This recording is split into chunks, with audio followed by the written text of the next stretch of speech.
So today we are going to be making coconut fried chicken wings. Yes, I called it coconut fried chicken wings because it has a lot of coconut flavor in it.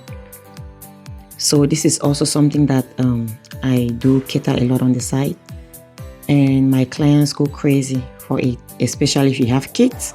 You want to watch this recipe to the end. Trust me, it is very simple and you would not regret watching it. So I'll start by fixing my dry ingredients. That's a teaspoon of white pepper,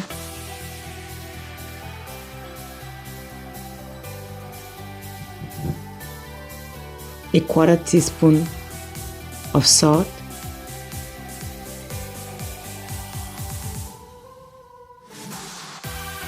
powdered chicken flavor. It's also very salty, so about half a teaspoon. Most people call it powder Maggi. Half a teaspoon of black pepper.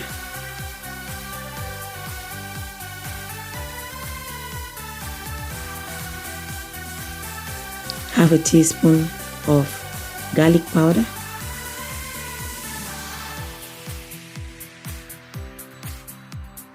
One big tablespoon of onion powder,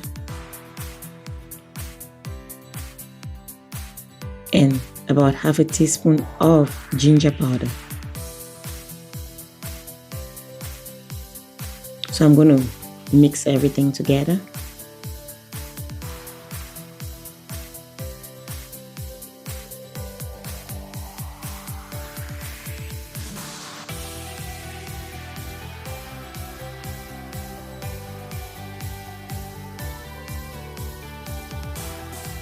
So it's time to rub the spices into the chicken.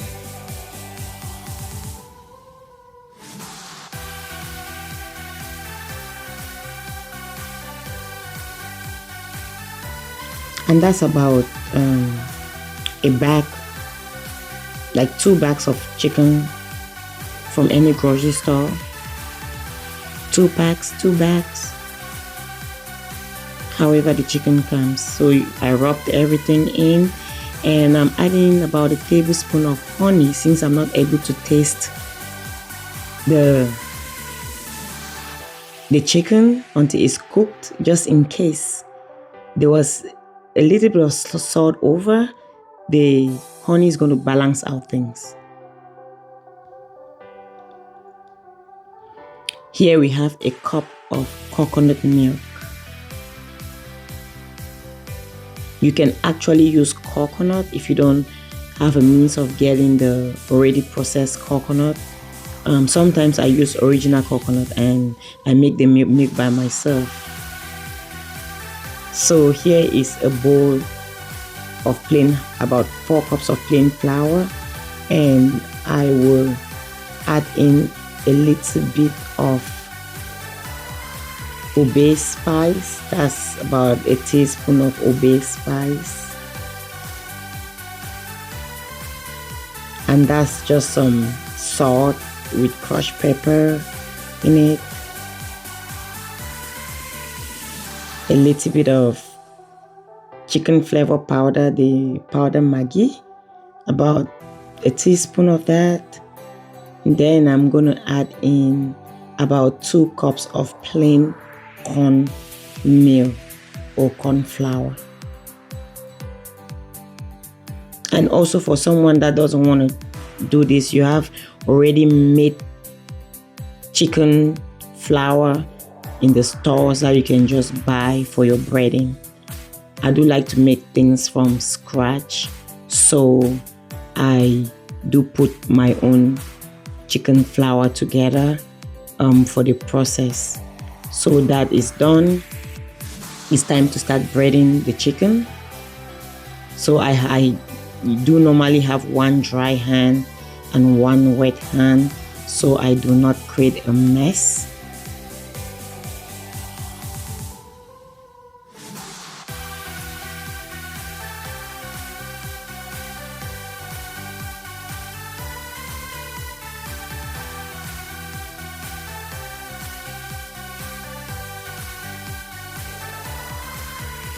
So by the way guys, after I did season the chicken, I let it sit for about 3 hours so the seasoning can marinate into the chicken properly before the breading process.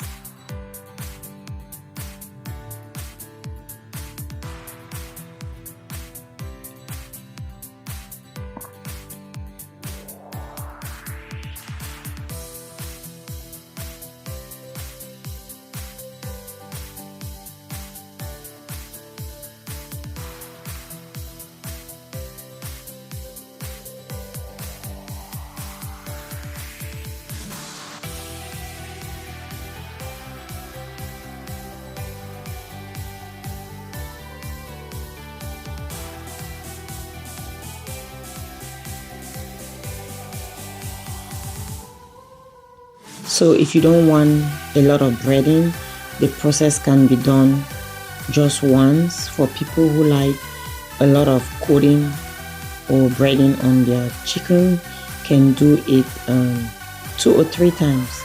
So in this recipe, I am doing it twice. So I've done it the first time, so this is me doing it the second time.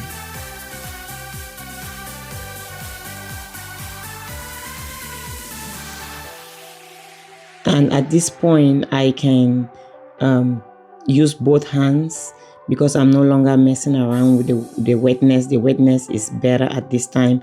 So I can actually use both hands to do the second breading process, and with that it's a little bit faster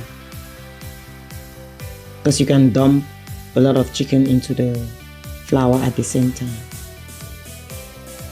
So everything has been breaded. I let it sit for like 10 to 15 minutes so the breading can set on the, and you can use a tray guys. I'm using a bowl, but the bowl sometimes it starts getting sticky when it sits on top of one another. So you can actually use a tray where it's laying on its own and not sitting on one another. So I'm going to get my oil ready because I said coconut chicken, so yes, I'm using coconut oil right here to fry the chicken, which will enhance the flavor even more. So I'll heat my oil to about anywhere between 300 and 350 degrees.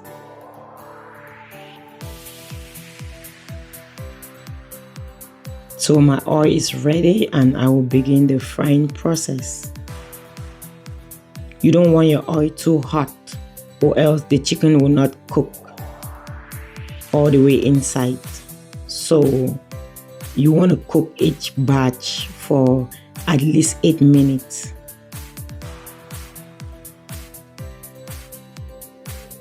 Because you don't want the chicken too dry inside as well. You still want to have a little bit of juice left in the middle of the chicken.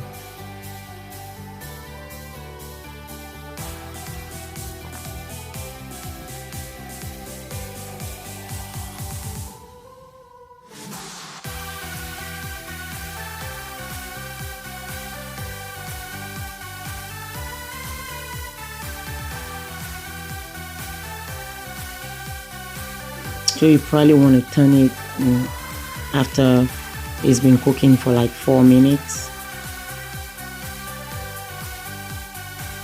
So the other side can cook. And I also do this sometimes in a deep fryer. So but for the purposes of that's when I have to cater for an event. I have to do it in bulk. But for the purposes of this video, since you might be doing it at home, a very small frying pan or pot would work as it is in the video.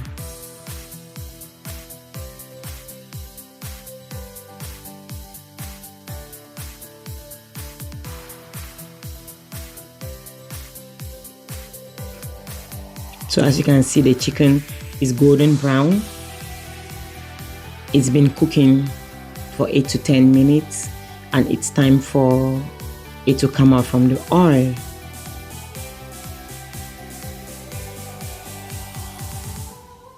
At this point, it's usually very, very crispy and crunchy at the same time. That's the back door.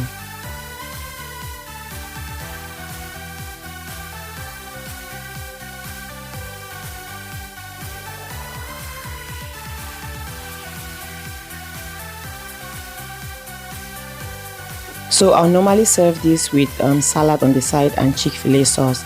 Thank you for watching. Subscribe, like, share, and I'll see you in my next video.